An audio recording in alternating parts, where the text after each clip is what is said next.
Welcome to the Magic on the Inside podcast by the Sisters Enchanted, where we chat magic, hot topics, personal development, and good old-fashioned life.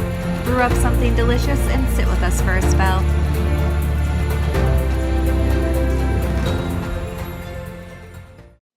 Hey everyone, welcome to another episode of the Magic on the Inside podcast. This is a special Astro forecast for the week ahead of August 9th. I'm Anna, the co-founder here at the Sisters Enchanted, in case you don't know me, and I am joined by Sarah Milne, one of our Team TSE members, as well as one of our co-teachers in Expedition Astrology. So, hello, Sarah. Oh, hello. How are you this morning? Oh, delightful. How are you on this afternoon? Very good. Very good. Of course, because I am in a different time zone. Yes. Yes. Thank you. Like, what time is it for you?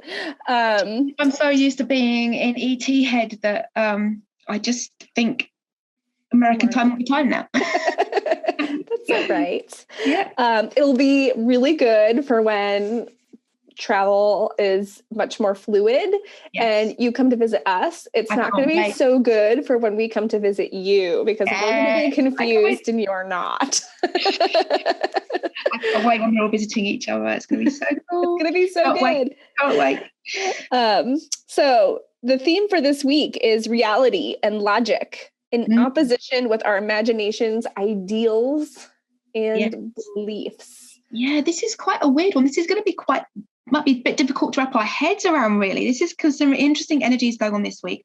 We really might be experiencing this opposition between our spiritual beliefs, some of our things that we just feel, and just then our Mercury just going, that's just complete nonsense, don't be silly, because we have Mercury in opposition to Jupiter from Monday to Wednesday, and of course Jupiter expands everything it touches, so it's going to give us really big ideas anyway, and a real kind of confident feeling, very optimistic in our ideas and in our communications. We might also feel we have so many ideas and Jupiter blows them all up so much that everything's like, this is the goer, this is my new big thing, and we might find that we just don't get anything done because we're just full of ideas, because Jupiter's blowing everything up.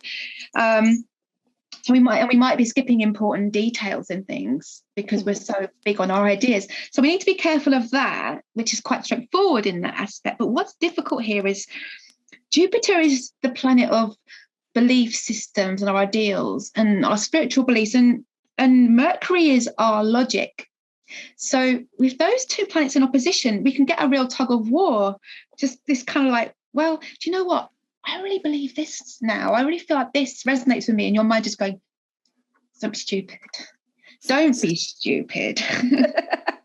But because Jupiter is in retrograde, that makes it even more confusing with this whole thing, because Jupiter's in Aquarius, which is the whole planet of new ideas and new thinking, and it's retrograde. So I feel like you really might get this kind of like Jupiter saying, what about this? Mercury saying, don't be ridiculous. Then Jupiter saying, because it's in retrograde, well, why is that ridiculous? And then we might have some real awakenings, just actually, do you know what?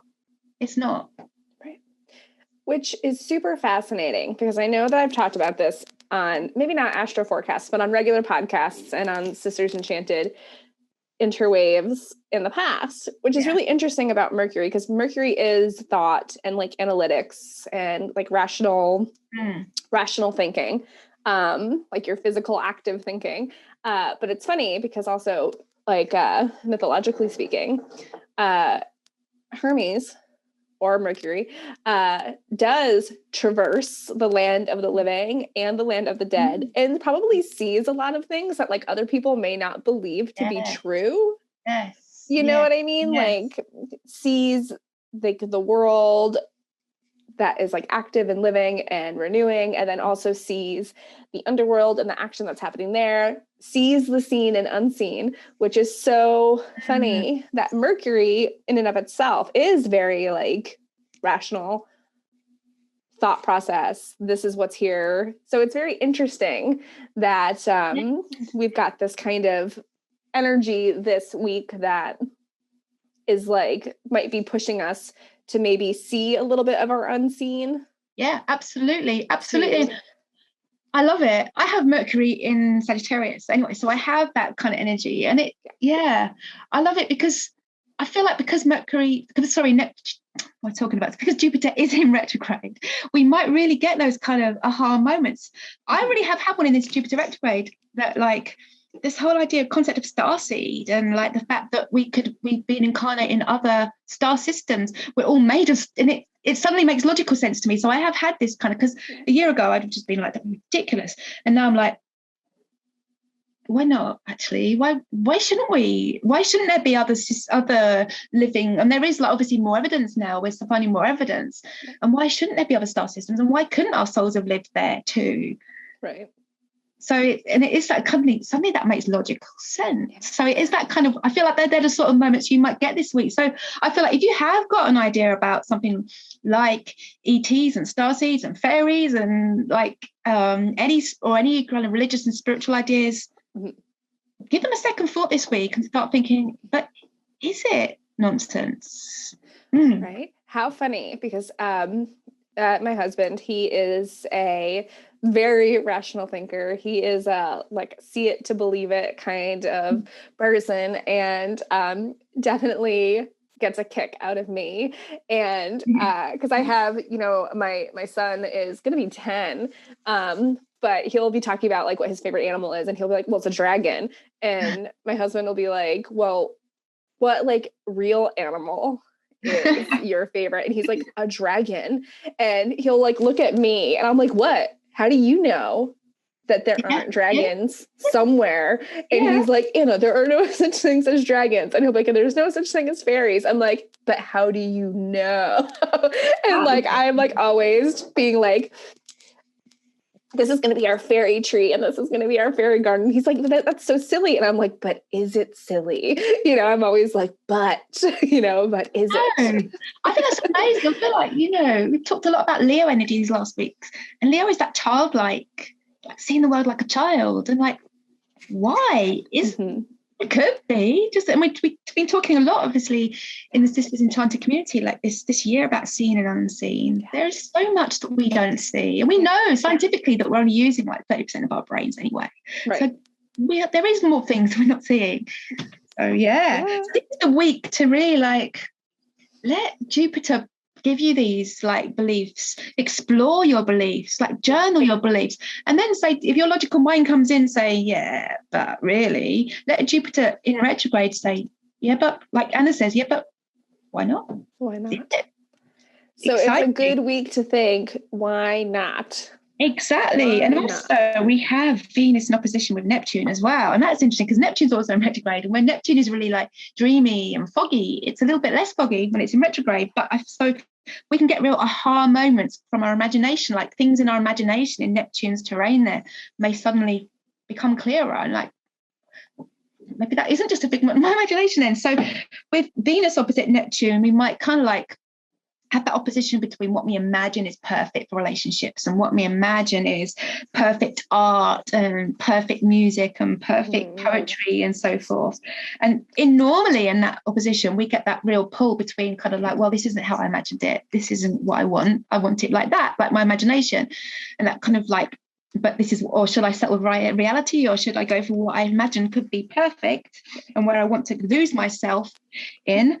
But because like Jupiter and Neptune in retrograde, I feel like we might get this kind of like, well, I imagine it should be like this, and it's not.